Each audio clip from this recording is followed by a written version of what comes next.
महत्वपूर्ण बैठक झाली आहे. काय ठरलं या बैठकीमध्ये आणि काय मागणी तुमची महायुतीकडे आहे?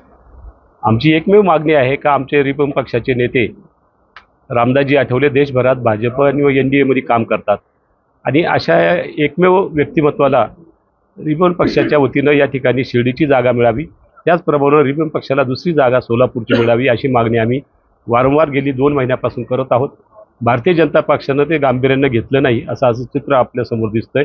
परंतु जर तरच्या गोष्टी आहेत. भारतीय जनता पक्षानं जर आम्हाला जागा दिल्या नाहीत तर निश्चितपणे त्या ठिकाणी त्यांना त्याचा तोटा होईल आणि त्यांना आम्ही ते आवरू शकणार नाही. कार्यकर्त्याची समाजाची भावना अत्यंत तीव्र आहेत का त्यांना रामदास आठवले शिर्डी लोकसभा मतदारसंघाचे खासदार म्हणून पाहायचं आहे.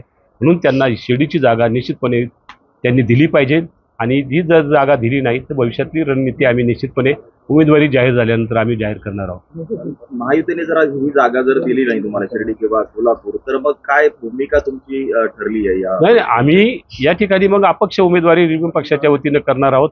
आठवले साहेबांना सांगणार आहे का तुम्ही शिर्डीमध्ये येऊ नका, तुम्हाला 47 मतदारसंघात तुम्ही प्रचार करा, पुन्हा 46 मतदारसंघात प्रचार करा, शिर्डी आणि नगर दक्षिणमध्ये तुम्ही प्रचाराला येऊ नये अशा भावना सर्व तयार झालेल्या आहेत.